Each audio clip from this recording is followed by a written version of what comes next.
Boa tarde, a paz do Senhor esteja com você e sua família. Eu vou tentar ser breve em compartilhar uma palavra que o Senhor já havia me dado no Dia das Mães de 2018, mas devido a um incidente, uma urgência na nossa família, nós tivemos que viajar para Minas e acabou que eu não preguei sobre essa mensagem e arquivei. E eu sabia que no momento certo o Senhor ia desarquivar essa mensagem. E eu gostaria de rapidamente compartilhar com você. Eu não vou ler toda a passagem porque ela é extensa, mas ela se encontra em 2 Samuel, capítulo 21, de 1 a 14. Você pode estar lendo com calma na sua casa, 2 Samuel 21, de 1 a 14. Eu posso estar lendo alguns versículos para que você possa entender um pouco, tá, a mensagem. Essa passagem mostra uma fome que estava acontecendo em Israel no reinado de Davi. E aqui logo no versículo 1 fala assim: houve em dias de Davi uma fome de 3 anos, de ano em ano, e Davi consultou o Senhor. E o Senhor disse a Davi por que estava havendo a fome. Aí ele falou: é por causa de Saul e da sua casa sanguinária, porque matou os gibeonitas. Muitos aí não vão entender, né? Como uma mensagem dessa no Dia das Mães. E durante essa passagem que você vai lendo, Davi descobriu, através da oração ao Senhor, que foi por causa de um pecado, o pecado de Saul, que matou os gibeonitas, né? E um povo, né? Era um povo remanescente dos amorreus. E por causa desse pecado de Saul, estava tendo fome em Israel. E para cessar essa fome e para voltar a chover, né, os próprios gibeonitas foram até Davi, você depois lê aí com calma, e fala com Davi assim, olha, ele diz assim, no versículo 4 que os gibeonitas falam, ó, não é por prata nem por ouro que estamos, que temos questão com Saul e com sua casa, nem tão pouco pretendemos matar pessoa alguma em Israel. E disse ele, aí o rei perguntou a Davi, o que vocês querem que eu faça então? Aí foi quando eles disseram que queriam 7 homens para que o enforquemos ao Senhor em Gibeá de Saul, o eleito do Senhor. E disse o rei, eu os darei. Aí o rei poupou Mefibosete, filho de Jonatas, filho de Saul, né? Aí a Bíblia vai contando, né? Essa passagem vai contando. Porém, o rei tomou 2 filhos de uma mulher, que é citada aqui no versículo 8, Rispa. E é sobre ela que eu quero falar nessa tarde. Hoje nós comemoramos o Dia das Mães e olhando para essa passagem eu vejo o retrato de muitas mães, principalmente nesse período em que nós vivenciamos uma pandemia, muitas famílias sofrendo, mães sofrendo perdas de filhos, mães sofrendo por filhos que estão doentes nos hospitais, em UTIs, não só por causa da pandemia. E a Rispa vem retratar muito essas mães que hoje sofrem ou que já perderam seus filhos de alguma maneira, seja em forma de aborto, seja de forma como for o filho. E é para essa mãe hoje que eu quero transmitir essa mensagem, como uma mãe também, que um dia nós entregamos a nossa filha Liz, vai fazer 1 ano, que Liz faleceu, e eu me identifico muito com Rispa, essa questão do luto, essa questão do sofrimento. Imagine você ter que entregar filhos para serem enforcados por causa do pecado de um rei, né, do rei Saul, que matou os gibeonitas. Você também pode entender melhor essa história, né, em Josué capítulo 9. Josué prometeu, né, a esse povo que não iria tocá-los, porque eles enganaram Josué ali, você pode ler, eles acabaram entrando na terra ali de Josué, do povo de Israel, e enfim, e foi uma promessa que Josué fez com eles, mas aí Saul quebrou matando os gibeonitas. Então, no versículo 10 aqui, Rispa, ela depois que viu os filhos sendo enforcados, né? Aqui diz assim que ela tomou um pano de cilício ou de saco, né? Em outras traduções, e estendeu-lhe sobre uma penha, desde o princípio da cega, né?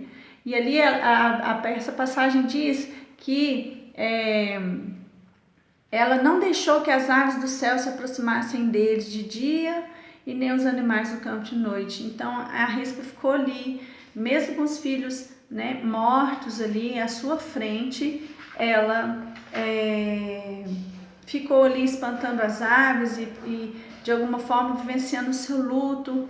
E o pano de saco naquela época representava dor, arrependimento, enfim, era uma forma deles se expressarem a sua dor diante do Senhor, e Rispa fez isso ali na frente dos seus filhos, né?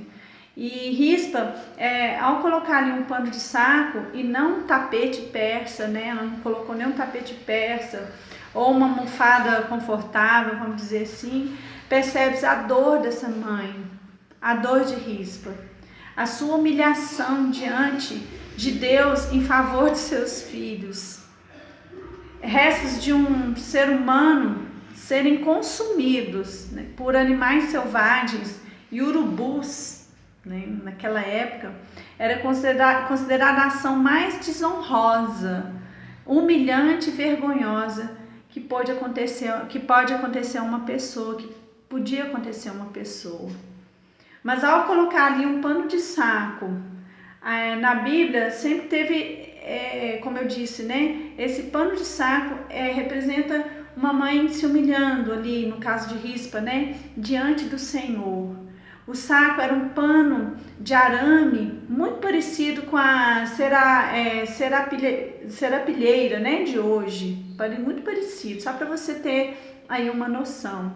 E agora vocês imaginem a dor dessa mãe ao ver os corpos dos seus próprios filhos em decomposição dia e noite na frente dela.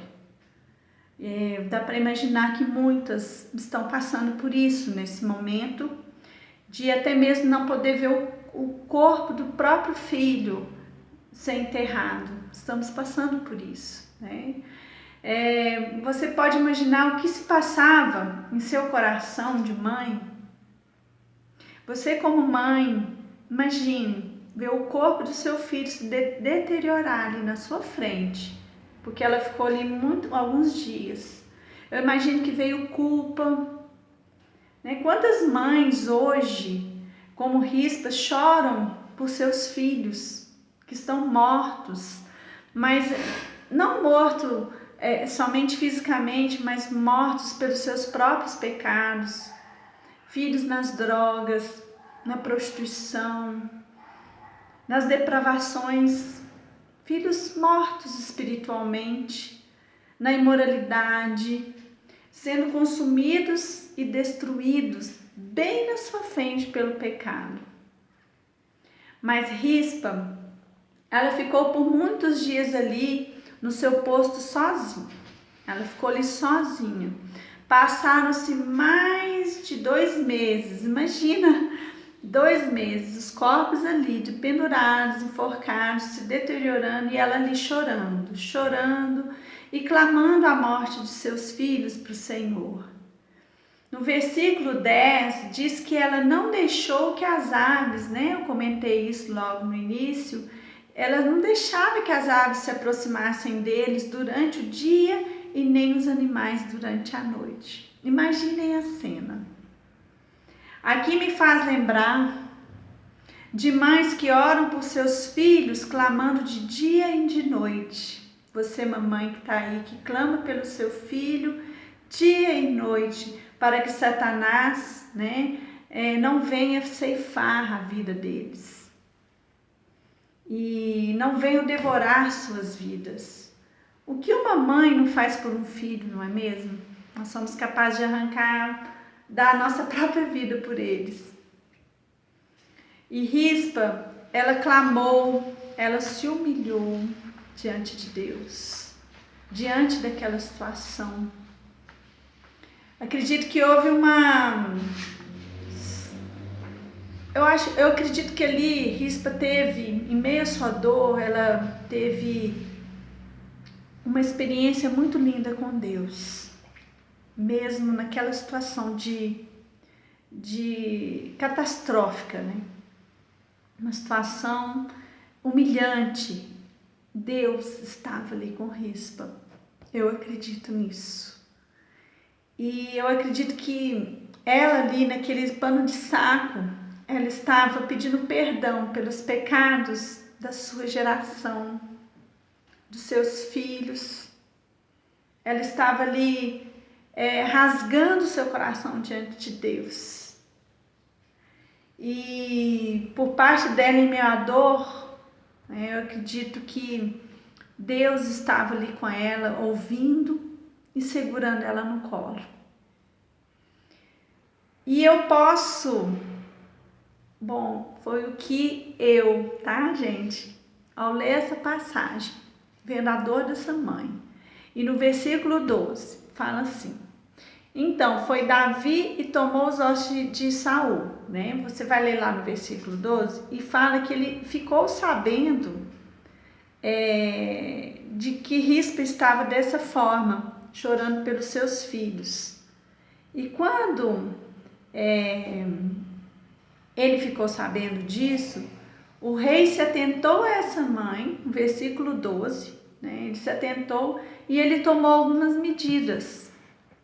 Depois você lendo, você vai ver que ele ficou impressionado, né? O rei Davi, de ver o luto da mãe, a dor dessa mãe, a forma como ela vivenciou aquele luto ali, a forma como ela se humilhou diante de Deus, mesmo em meio à dor, e ele tomou algumas medidas.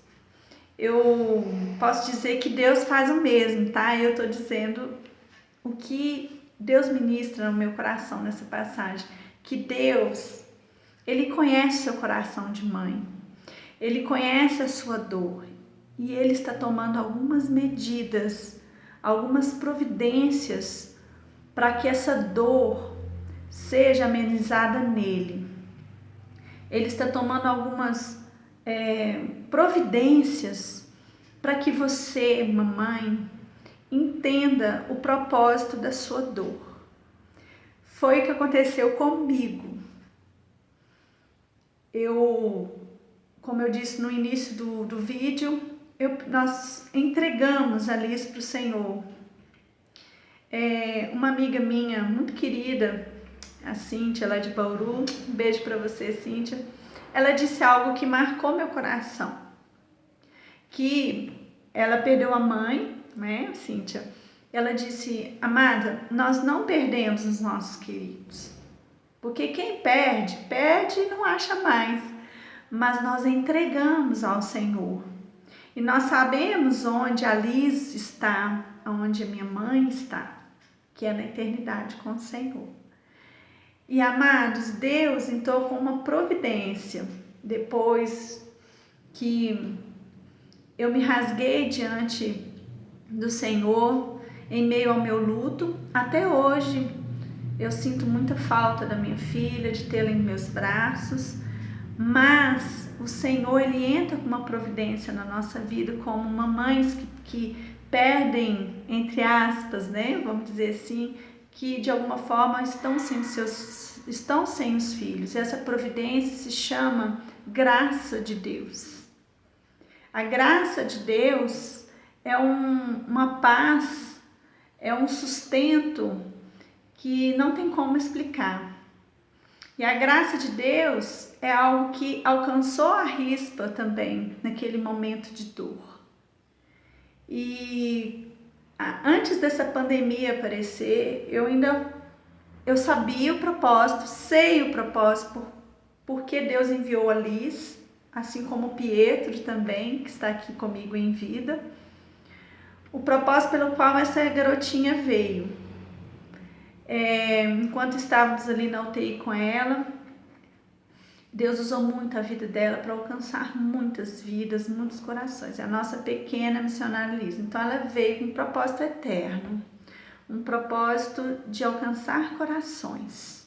Esse é o propósito muito bem definido.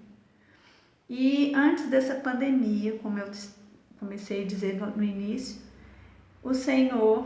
eu perguntei ao Senhor no banheiro, chorando, rasgando o coração: Senhor, eu sei, mas o porquê que o Senhor recolheu a Liz? E hoje, quando entrou essa pandemia, o Senhor me mostrou claramente por quê.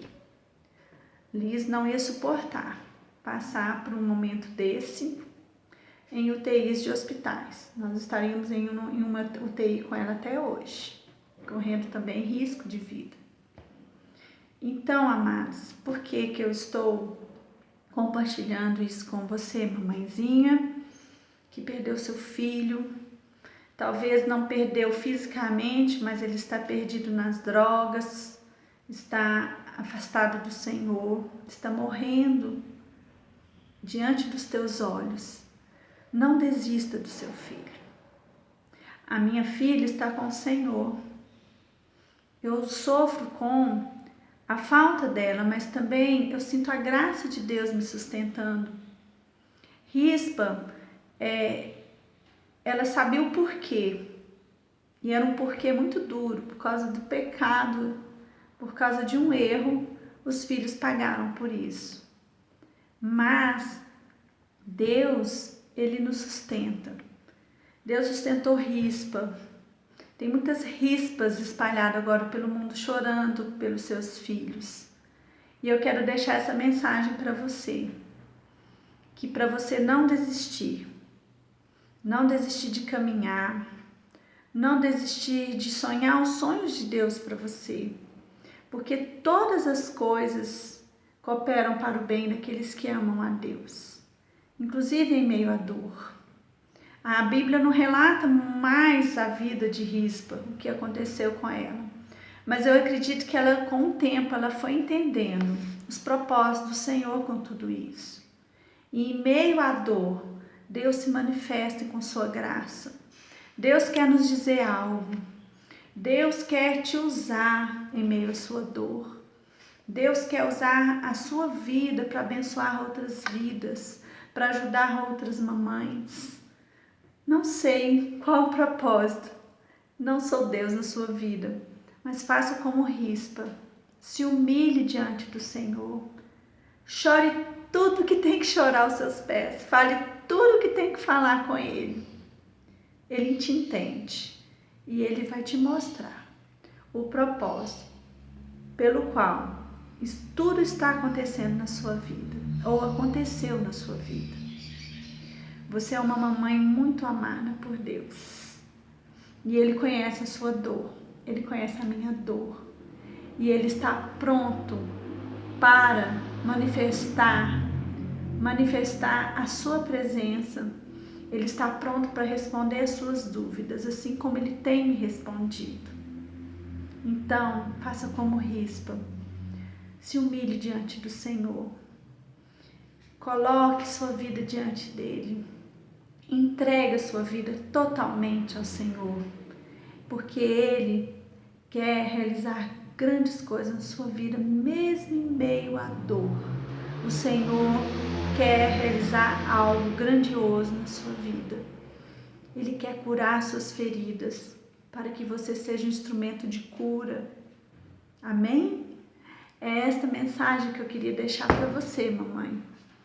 E eu, juntamente com você, o mesmo coração, sinto a dor das mamães que estão aí sofrendo a perda de um filho, que nesse momento podem estar perdendo seus filhos também, seja de qual maneira for.